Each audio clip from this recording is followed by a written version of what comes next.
Welcome to the Forgotten No More Civic Seals and Reaffirming the Civic Mission of Schools panel discussion. I'm excited to be here today.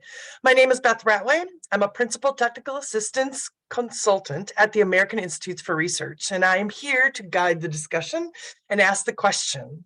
I'm joined today by 3.5 esteemed superintendents of public instruction. From Nevada, we have Superintendent Jhone Ebert. From Georgia, we have Superintendent Richard Woods. And then currently we have from California, Assistant Superintendent Steve Zimmer. And we are hoping that Superintendent Tony Thurmond is on his way. So we are going to keep you updated on that. I want to thank you all for joining me today to discuss your Civic Seals programs in your state so we can all learn together. I would like each of you to start by telling us about your Civic Seals programs in your state, really focusing on how it started and the key elements. Let's start with Superintendent Ebert.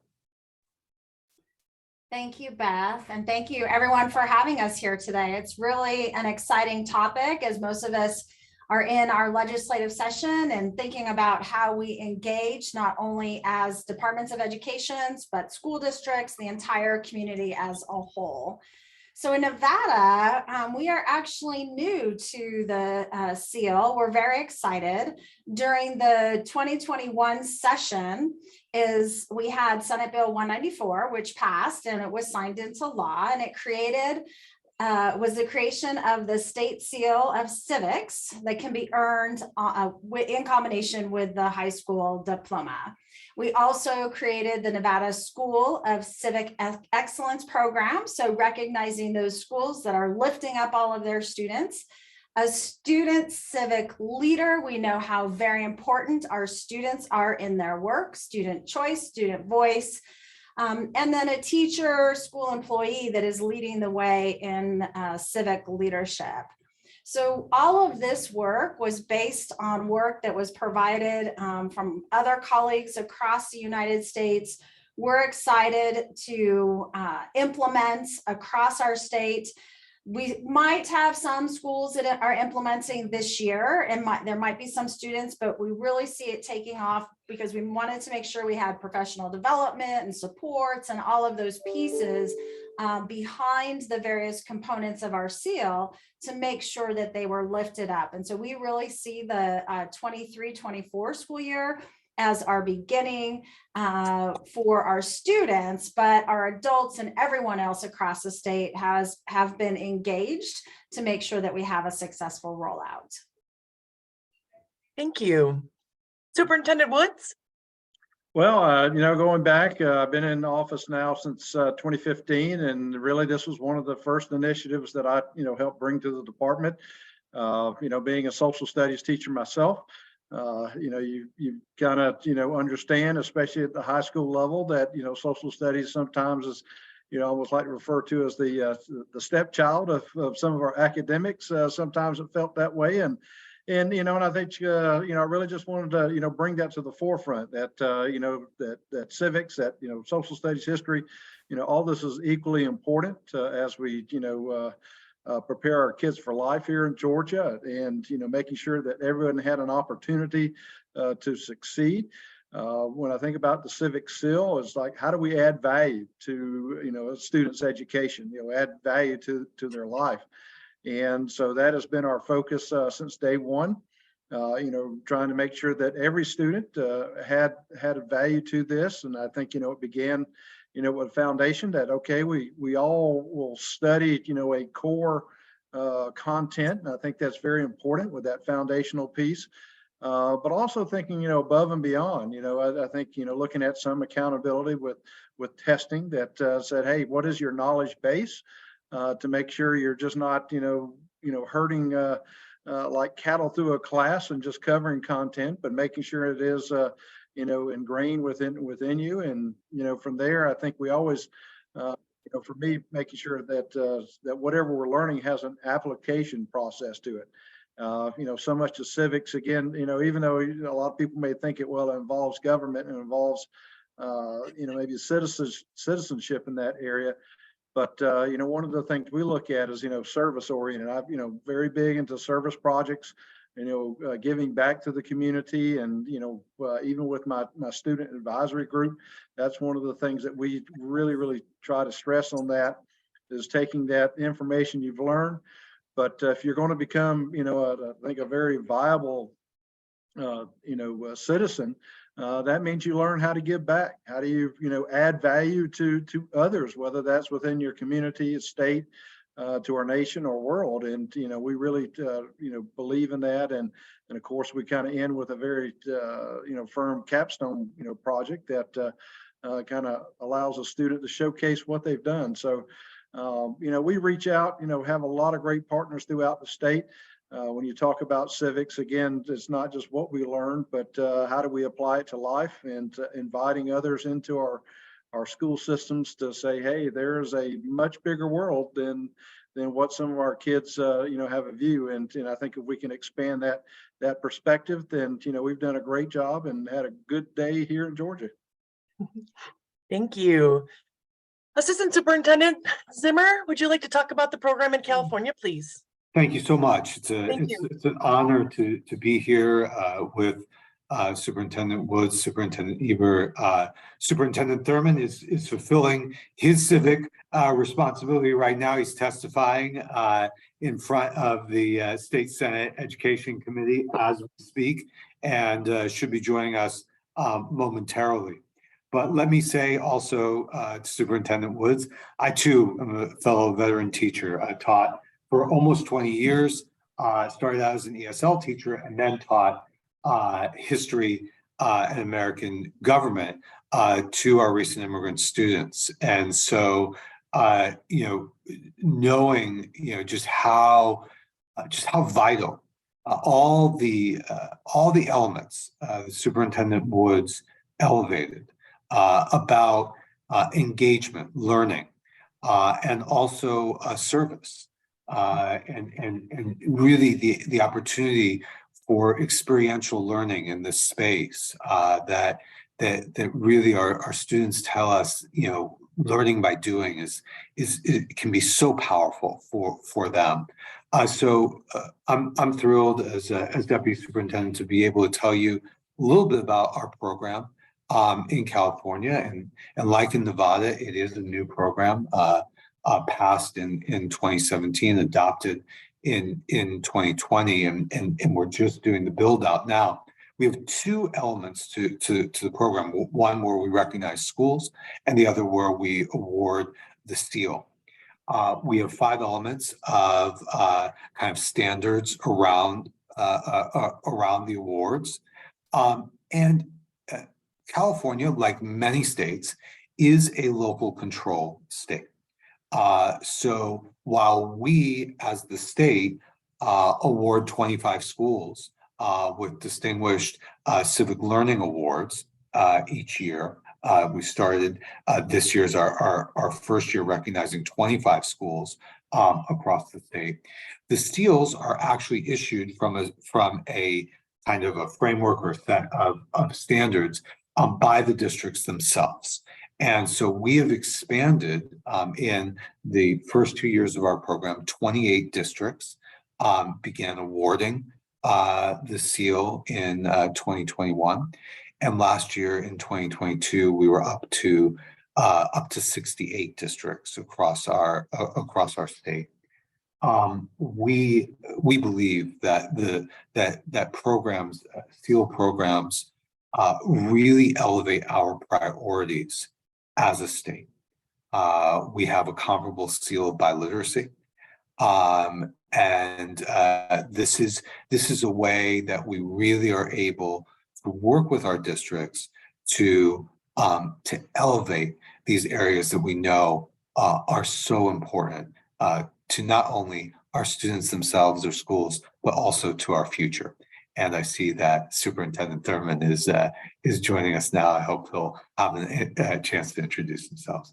But thank you for giving me the opportunity to introduce our program. And now I'll turn it over to Superintendent Thurmond.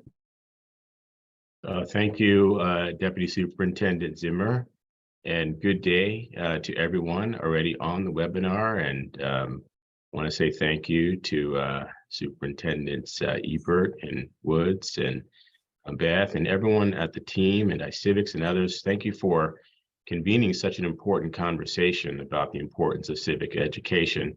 As Steve may have mentioned, I'm literally running over from our state capitol, where I've had the pleasure of giving some testimony about our efforts to support literacy and teacher recruitment in the state. And as I was running over here, I was thinking about the times that we've had the opportunities to bring students to the state capitol. Today is one of those days, and there were students everywhere, and it was just great to greet them. And I'm reminded of a time when I had an opportunity to bring a group of high school age students to the state capitol because they had worked on a bill idea. And to me, that was one of the examples of civics in action, civics in its finest. They had learned about a subject in class. They thought about a problem that they wanted to find a solution for. They worked together to create a solution, and they generated a piece of legislation. And we were able to bring the students to the state capitol to give them the opportunity to present their bill. And to me, that's a great example about civics education. And it doesn't always have to, lend itself to becoming a piece of legislation. But when students get to see government in action, when they get to see ways that they can get involved in their communities, I think that these are some of the best traditions that we have to promote civics.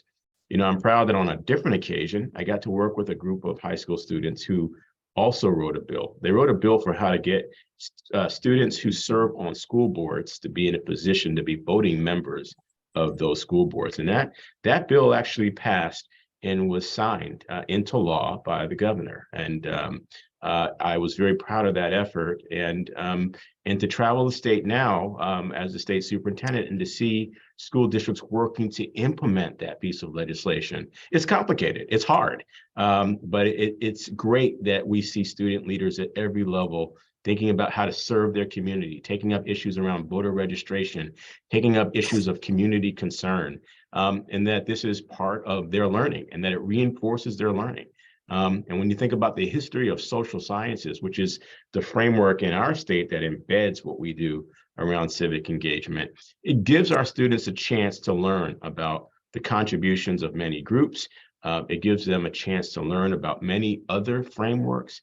And so I'm just grateful to be a part of this conversation. And I want to thank you all for lifting up civics and what we can do to continue providing it. I know Steve told you about the great seal of civic engagement that we provide to many students and that they're eager to get it. And I'm hopeful that there's some things that we can share from the California experience that will be helpful as we celebrate this great week around civic engagement. Thank you for the opportunity. Thank you. And I'm glad you could make it. Thank you. So the common themes that I'm hearing, the common elements are, it's about, really prioritizing, and this gives you the opportunity to prioritize civic learning. I'm hearing engagement, I'm hearing service, leadership, partnerships. So my first question to you all is, why do you think civic seals are an effective state policy to incentivize civic learning and engagement? How have you been using it that way in terms of elevating your priorities, as Steve had said? So why do you see it as an ability to incentivize civic learning? Let's start with Superintendent Ebert, please.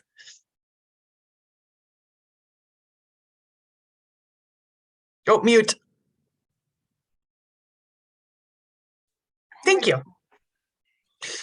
Thought I had unclicked. After 3 years.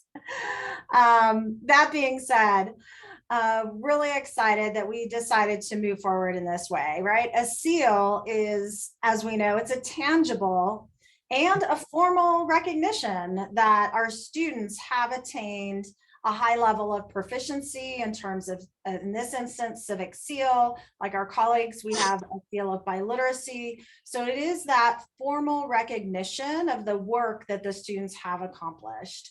We know, though, that civic learning is a lifelong journey. In Nevada, we're currently working on our portrait of a learner. And this work, what we've been talking about, fits right into it, right? Instilling strong civic values, making sure that we're creating a better global working community. When we talk about, and especially in Nevada, we've had a state that continues to grow in population.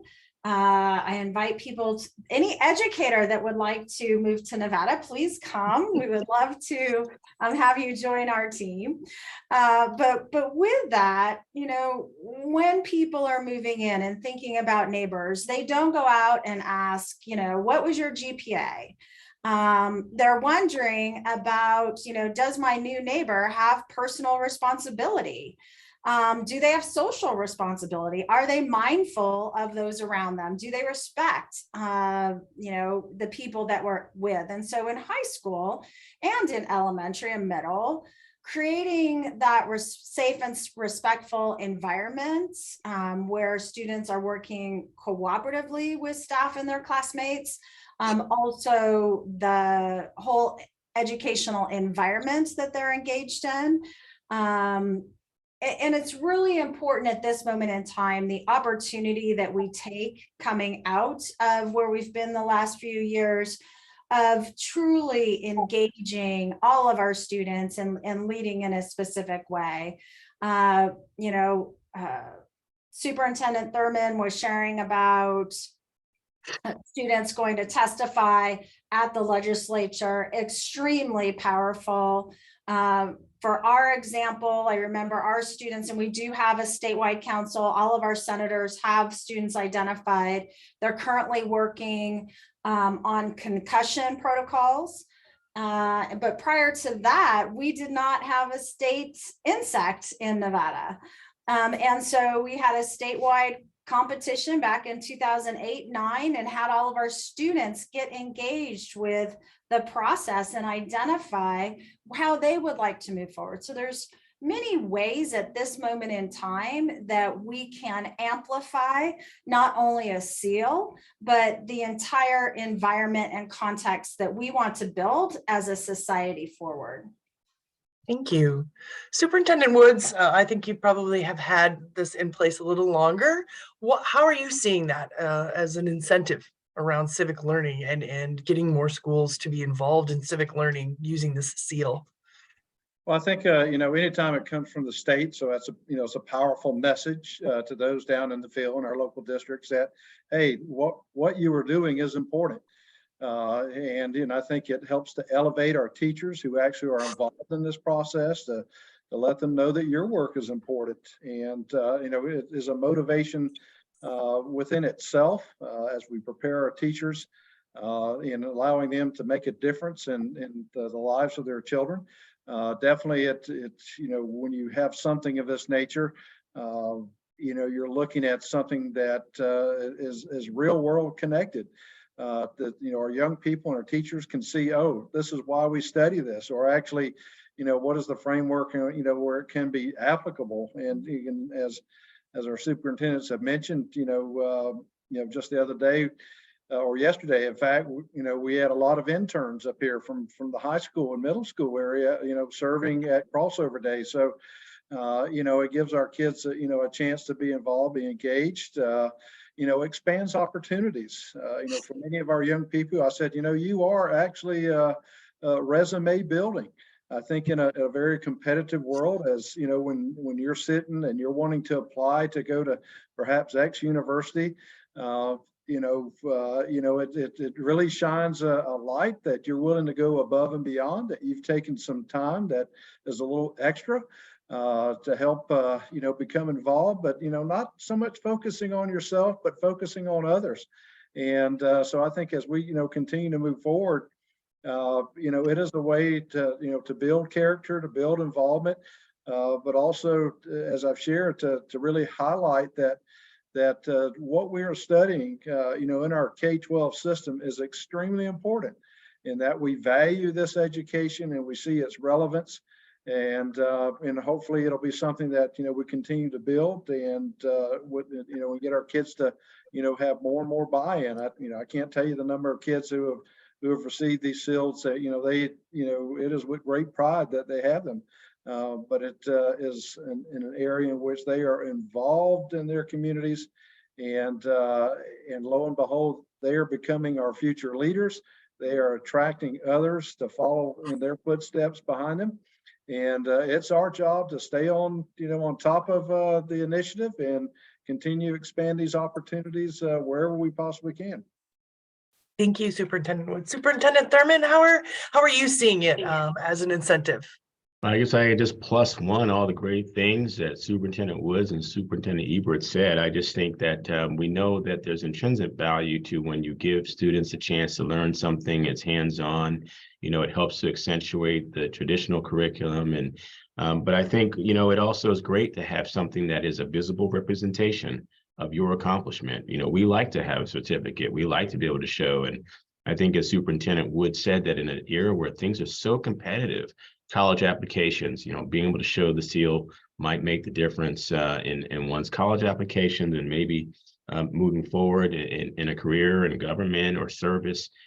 These things really do. I would just offer as a parallel, because we also offer a seal of biliteracy for our students. We have found that these things, these are experiences that do create our students feeling more prepared for the world and more competitive for the world of work. And so I just think that there are so many benefits, and that providing the seal gives, as Superintendent Ebert said, a very tangible way to show the accomplishments of those who've achieved this competency. And so we're grateful about the 10,000 seals that we've been able to provide, and look forward to the next. That's so exciting. I'm going to stick with you, Superintendent Thurmond. What would you say the roles are for non-K-12 partners in supporting and helping implement the Civic Seals program in your state? Well, certainly helping to get the word out is a role for everyone. When our legislature created the state seal in 2017, I know that our State Board of Education was concerned about accessibility for students from all backgrounds. This should be something that students from all backgrounds, all racial backgrounds, all financial experiences, everyone should have the chance. And our board was really thoughtful about creating some criteria to make that happen. But I think there's still always going to be a need to get the word out. And I think everyone can play a role there. We often talk about how different subjects integrate and connect. And so, there are different, so many classes to me seem like opportunities to teach civics, but it doesn't just have to be history. It could be, something in the sciences and in mathematics and the arts. We always talk about how we create integrated opportunities to support learning and braiding subjects together. So I think that there's a role for everyone, and probably one of the biggest roles is to get the word out. And who do students look up to? They look up to their parents and their families, but they look up to their teachers and their educators. And when they hear their educators talking about why this might be a good thing to pursue, it's a great way to help to get the message out. Thank you. Superintendent Ebert, how are you engaging and involving non-K-12 partners in the Civic Seal work? Thank you. Triple tasking. This is when you look at people that have put Q&A in, and so I was copy pasting at the same time, so they had the answer. But what we did here is first to spin up a committee, right? To make sure that we weren't missing, it's a council, not just a committee, but the creation of a state seal of civics council to help build out where we are today. So I dropped into the Q&A, there's specific pieces around grade point average, and that they demonstrate proficiency in civics by taking specific coursework. But I think the big one, the last piece in there, is completes a service learning project. And so, what does that project look like? Were we going to develop a rubric around it and all of those pieces? And yes, we did. We ended up creating a rubric, which had various, 4 main components to it. It had mindset, active learning, personal responsibility, and social responsibility. And we built that out, and I'm more than happy to drop the link in there as well.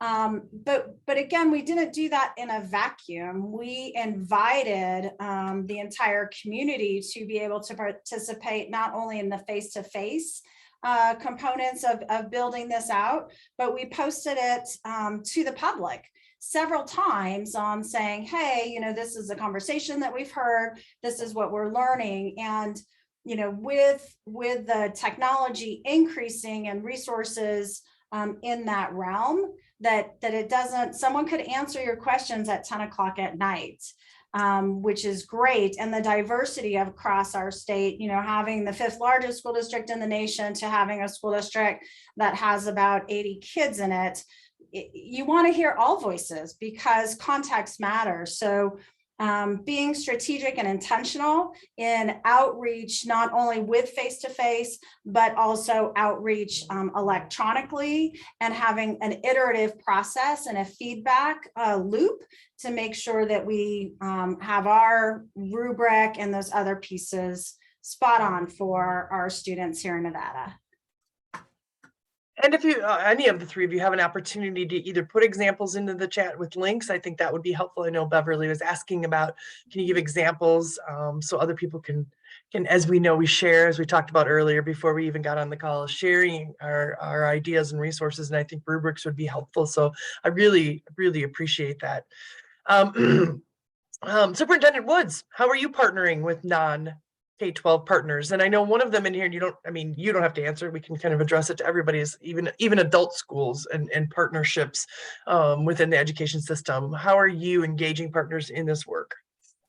Well, I think, definitely inviting them into the process, at the local level, that may look different, but we really do a lot with local municipalities. In fact, that's one of our new pathway courses that we've introduced in Georgia to really enhance that civic engagement at the local level, especially for those young people that want to be involved in politics of some sort or maybe local government.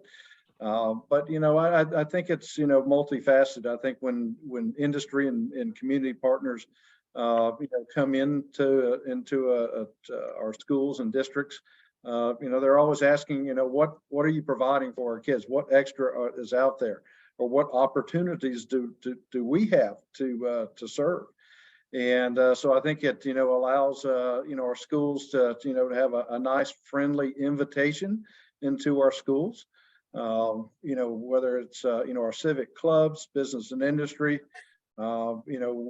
we welcome everyone. This is kind of a total package. I think a lot of kids, again, it's just like even with teachers, they don't know what they don't know. And so, this, brings more awareness to the world around them.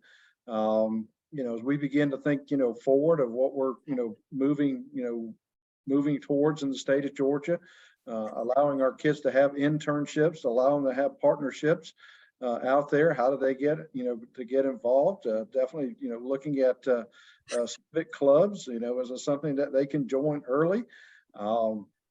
And so, we're really excited about, what the future holds there. But, it really, when you think about what this means for kids, it gives them an opportunity to serve. It gives them actually to have some great mentors who have been there. So, our students don't have to feel like, well, I want to do something, but I don't know how to navigate some of these waters. So I think, having, our partners, non-educational partners there allows for, good leadership to take place, a wealth of experience to take place, but also giving our kids, a chance maybe to step their toes into a variety of things and find out, where their niche really is. So, it's great experience, great exposure, and, something that gives relevance. But as I said, it really is a nice, soft invitation to those outside of the education say, oh, I can do that, and without really a lot of pressure. Thank you.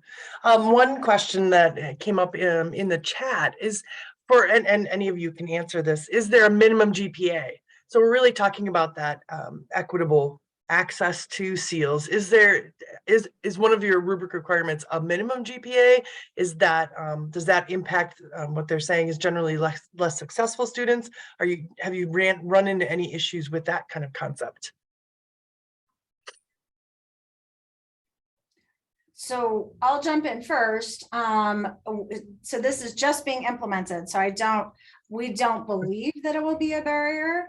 But obviously, like everything else, we will track that information. And if there's a shift to be made, we'll make that shift.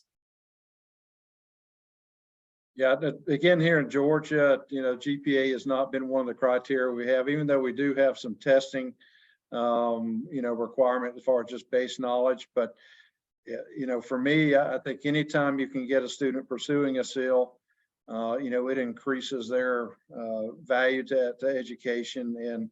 And we definitely don't want, a grade point average to be a barrier to being involved in our communities and really taking an interest in running with it.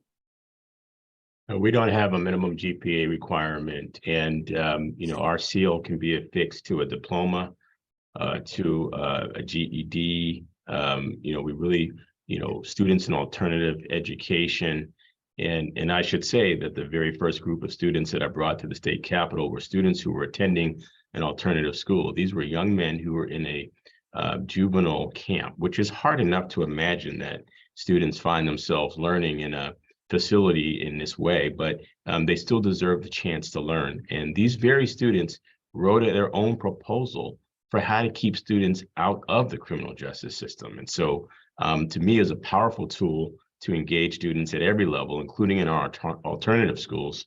And one of our best partners has been, our California Supreme Court Justice launched an initiative for many years called Keeping Kids in School and Out of the Criminal Justice System. And she has been one of our greatest champions for civic engagement. She's since retired, and we have a brand new Supreme Court Justice who's already said that this is a top priority for her. And so we're grateful to have these kinds of partnerships and to be able to provide civic engagement at a very broad level of education for our students. Thank you. That's a great partnership and a wonderful idea for everybody to really learn from and approach. So thank you all for that conversation.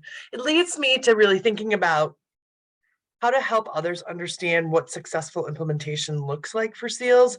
What would you say are the most essential elements that need to be in place? One we just talked about, right? Partners. What else needs to be in place to find success in implementing these civic SEALs? I'll start with you, Superintendent Woods, please, and then I'll go to Superintendent Thurmond and then Superintendent Ebert. Well, obviously, I think you got to have buy-in, and for us, that's buy-in with our teachers and educators. I think when you look at a group of people that sometimes feel overwhelmed, that this is something else. But I think that was one of the things that we were very strategic in reaching out to, our history teachers, our government teachers, to say, hey, what is something that you feel would be, a valid process? Involving them from the very beginning, talking and really just refining what we have, so that they could, feel that, yes, this is what we need. I can do this, but it also has value. So I think that, that's extremely important, that we're, they don't see it as a fad. I think in education, sometimes, we see pendulums kind of swing back and, to and fro, and something like this, again, just making sure that it was dependent upon something other than me being in office or our current, facilitator here at the DOE. So I think it is, having that strong commitment and looking at, sustainability and, providing that professional learning so that it's ongoing. And I think there again, that's extremely important. I think that, also it's okay to just start off small. You don't have to, feel like you've got to have the full implementation, but looking at it, whether it's, piloting this within certain districts or looking at your qualifications and maybe just adding to them, as you move up. So I think maybe even a tiered system of what a SEAL looks like would be very successful and beneficial as well. Thank you. Superintendent Thurmond?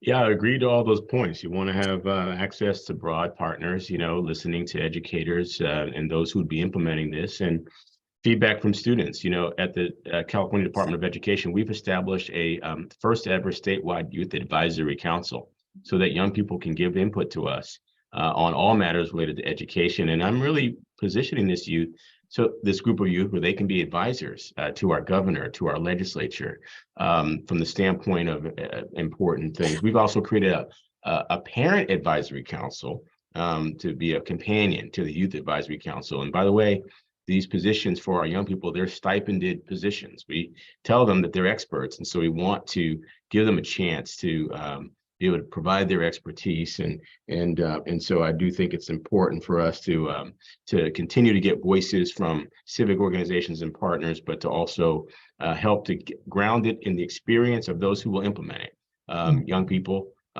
students, and school staff.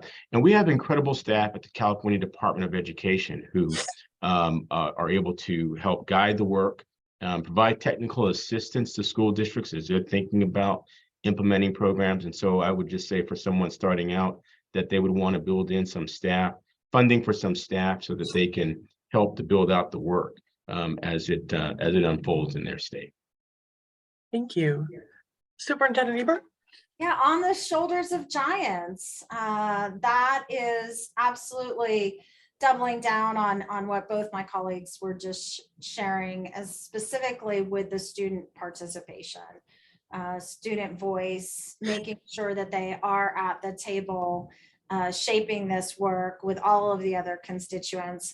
I'm really excited about, lifting this next year coming out of the work that has been done so far.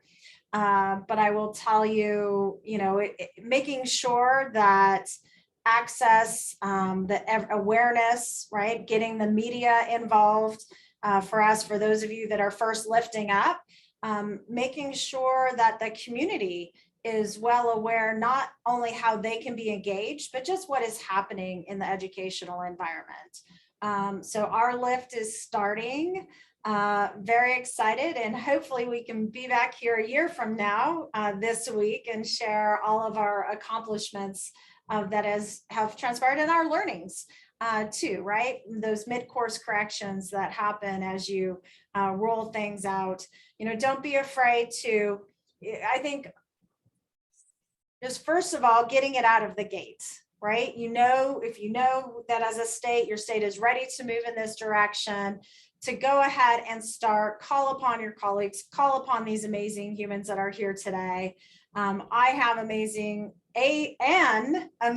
staff person that works, she's phenomenal in this work that we're doing. But I know she always stands ready. Anybody gives her a call and, she's ready to say, well, this is what we explored. This is what we found. So reach out, go for it. It's okay, if something transpires that maybe you went, and I will say, even just listening to my colleagues, neither of them have a GPA. So, need to investigate and make a determination of, okay, these are what other people are looking at. Is that a direction that we want to go? Or maybe as Nevadans, no, we want to make sure that that's where we stay. So few words of wisdom there. Really like that in terms of really understanding your context, right? And your constituency, those involving students, Supreme Court justices, all the different roles that you all are talking about, I think is very powerful in terms of supporting really strong implementation at the local level. So there's a question in the chat about activist organizations. So if you're looking at your civic seals, can they go to activist organizations? And if not, why not? Or is it just for your K-12 schools? And anyone can jump in on that one.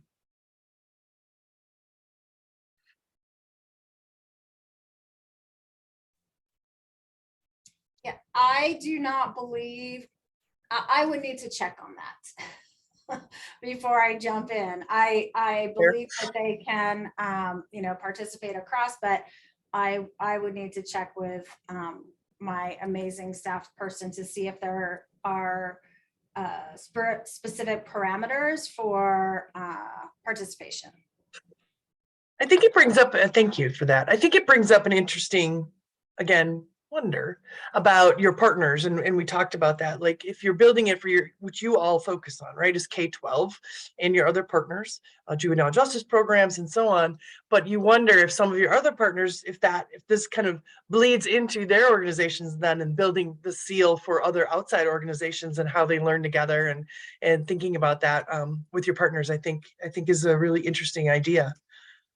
So my next question, and I'm going to start with Superintendent Ebert. Beyond the civic seal, what else can a State Department do to strengthen civic learning? So your districts, your schools, we know civic seals are really powerful. We talked about the impact. We talked about a lot of different things, and you all have touched on it a little bit of other areas, but beyond this, how can a State Department of Education strengthen civic learning in addition to maybe having a civic seal? One thing that we've realized as a state is people sometimes don't know what they don't know, right? And so those opportunities that are amplified, we're actually investing in ourselves as messengers, right, to carry out from the state level, bringing in our superintendents. I mean, we've always been great partners in the work, but I will tell you, my major and understanding on marketing is not where I've been at. So we're investing more in amplifying what is transpiring across our state, with our school districts, with our state PTA, with all of our stakeholders. We are asking them to help amplify what is out there and all of the opportunities. So when you think about community partners and the different, just even events, one day a month, if there's different projects that are transpiring across the state, that we're amplifying those opportunities to make sure there's engagement. I think I'll pause right there. Thank you. Superintendent Woods? Well, I think that, for us, it's an opportunity to integrate throughout our courses. I never see anything, things in isolation. I think it gives an opportunity to, if you're reading, well, why not read, about civics? And that begins, at our youngest age. I think about, our community partners and, and our first responders and people we, teach about, at our early grades, and continuing that throughout. Working with our partners, I think in many cases, even sometimes our other core content, and I speak, from a high school, perspective, sometimes we get in our little islands, I guess, but we do a lot of the same. And I think that's, one of the things we miss opportunities, for, something that we talked about, civic engagement. Well, I know with our career tech area, we have schools that are, building tiny houses for homeless people, working with projects or construction projects, I think building a house or Habitat for Humanity. And, so there are a lot of things that are intrinsic that we do, but we just have to kind of, really for us is say, well, this is how the dots are connecting. And I think being more intentional in that area, whether it's STEM or STEAM and, all these things, they involve a lot of collaboration and I think as we're intentional in just letting people, oh, by the way, did you know that you're actually working on a civic seal? And I think that's something that, we can, look at it as, as an integrated model, but also something that maybe that's for us in K-12, working on a civic seal, starts in kindergarten. And it, and as you look at opportunities, you're building that resume, you're building that accomplishment, and see it as more of a broader K-12 involvement, engagement, and not just limited to, elementary, middle, or high school. So, I think that would be very beneficial, but definitely the integration across content is extremely, extremely important and can be easily done if it's done with intent and purpose. Superintendent Thurmond? Yeah, I would echo sentiments of Superintendents Ebert and Woods about that integrated content. I was just thinking about environmental learning and environmental literacy. What a great way to help our students become stewards of the environment. And, environmental learning gives a way to reinforce so many concepts that they may learn about, including science. I was also thinking about something that we do annually here every year. I send a joint letter with our Secretary of State to our schools, reminding them about voter registration. And, in California, it is the law that schools are voting places. This isn't being political. This is just reminding our citizens about the opportunity to register to vote and to give them that opportunity. And then that letter coming from the Secretary of State and their state superintendent, just reminding them of these opportunities. And then this, the last example that I'm thinking about is we have many school districts. We have 1,000 districts, and some of those districts have programs where high school students tutor elementary school students, or middle school students tutor younger students. And I just think it's a great opportunity for our students to put civics in action. And let's face it, we have a workforce shortage in this country for educators. And this is also building a pathway and a pipeline for future educators when they get that opportunity to work with our students. And so we actually have a program where many of our students, once they get to college, they can tutor and mentor and get money to become a teacher or a counselor. But again, there are just so many opportunities, and it's just great. We encourage all of our districts and school leaders, whatever you're thinking about, to create these opportunities and to reach out to your state departments of education for help if you want any assistance in setting them up. Thank you. You know what, as Superintendent Thurmond was just speaking, he reminded me of the inclusivity of other, content areas, right? Not just siloing, because it's a very broad and integrated topic. And so what we did is we actually, and we do it in several of our aspects of our work, is the arts. So our students designed our seal. So it is student work. When that seal is placed on the diploma, that is student work. Our reading week last year, we had, competition, student artwork. And it's just, it's wonderful. Another way to have seed different areas where students might not have seen themselves as engaging in the civics work or civic seal through the arts. So thank you. That's a great example.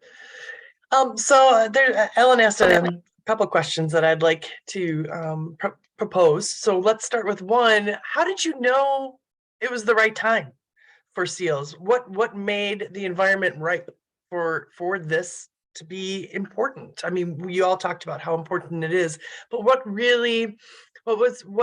how did you know it was the time? Any of you can answer.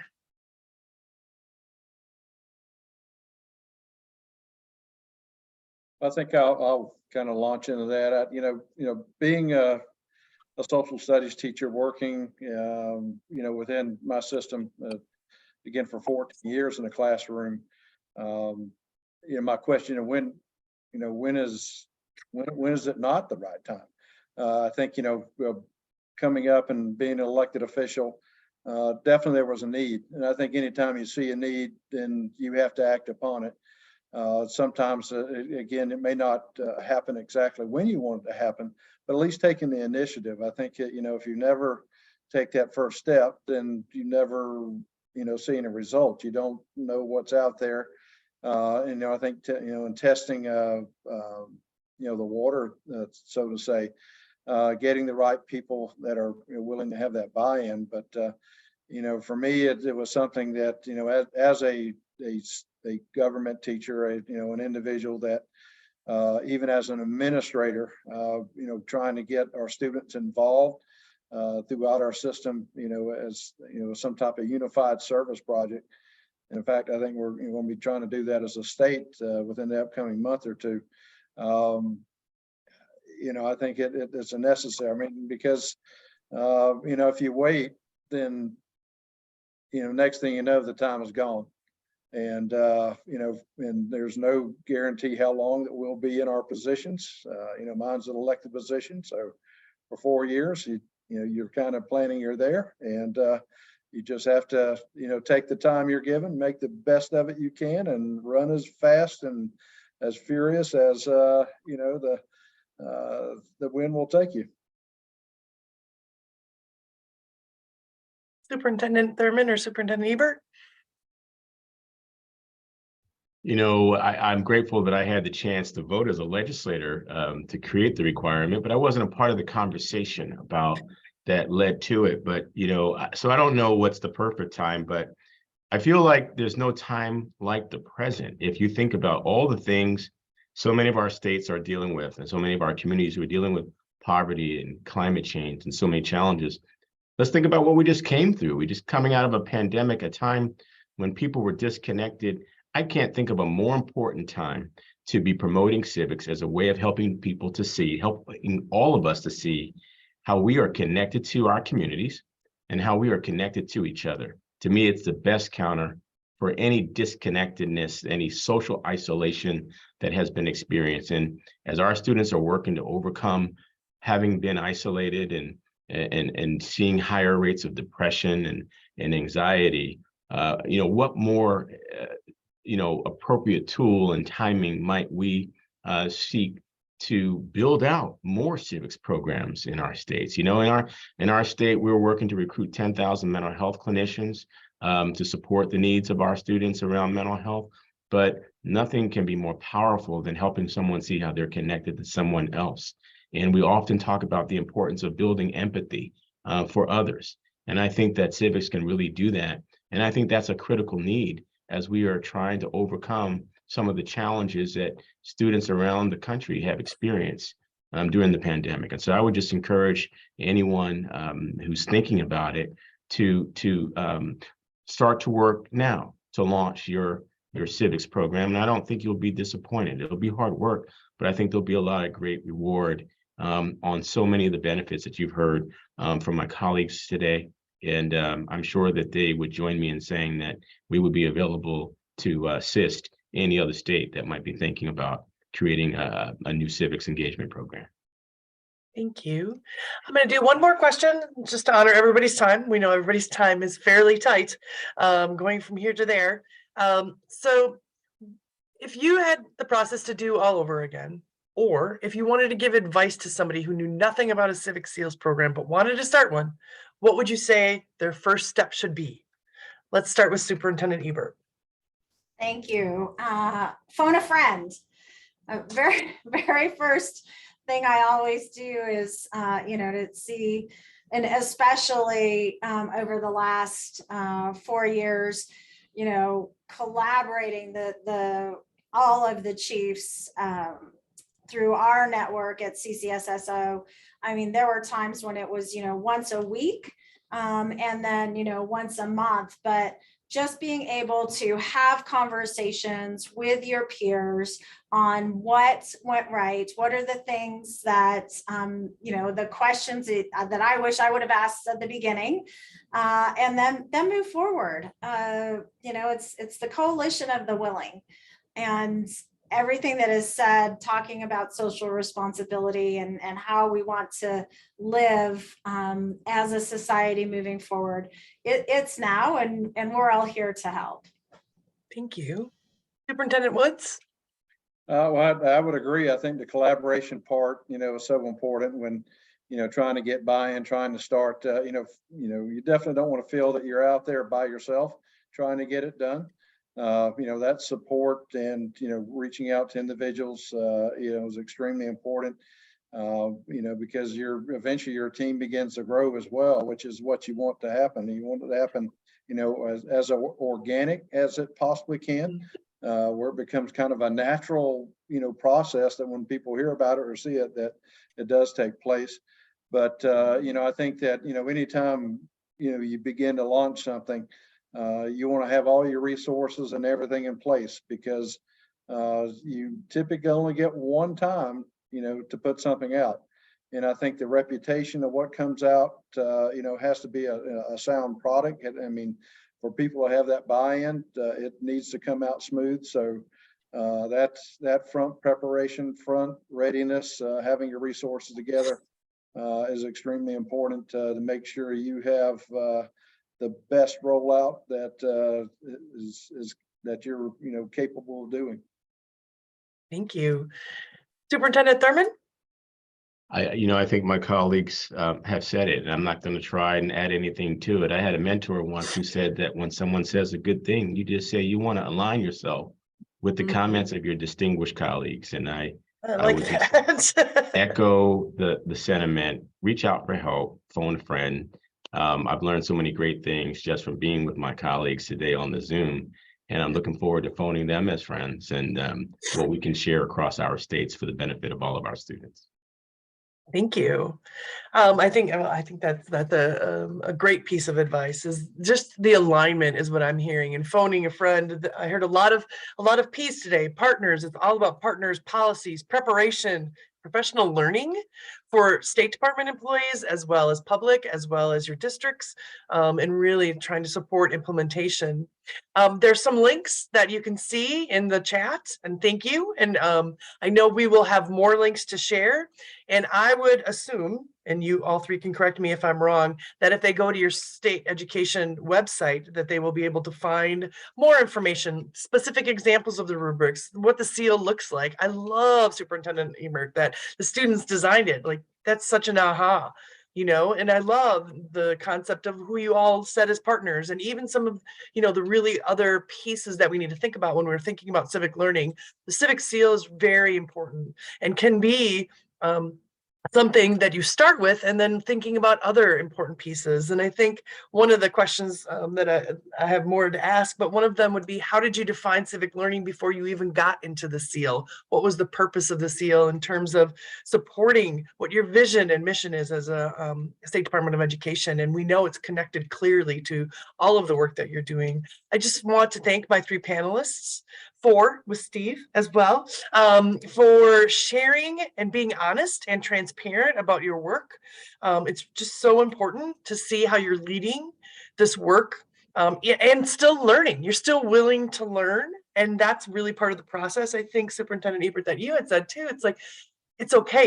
You have to learn along the way. But I think what you all ended with in saying phone a friend is kind of the best that you can do. And I feel like that's what this panel was, is to plant those seeds, to be aware of who's involved in this work. I've also put the NCSS article, the most recent NCSS article, that talks about all the different areas where they're doing seals. And that's where we learn from in education. So I just really want to say thank you for spending time with us, morning, afternoon, depending where we all are, and sharing your expertise and experiences with this group of folks. And I know everybody will be connecting with each other and really moving this work forward together collaboratively. I really appreciate that. And let's celebrate National Civic Learning Week. I just appreciate all of your time today. So thank you. You're welcome. Thank you. So I think that ends our panel. Have a great Tuesday and celebrate the week. Thank you. You as well. Thanks, everyone. Thanks, Steve.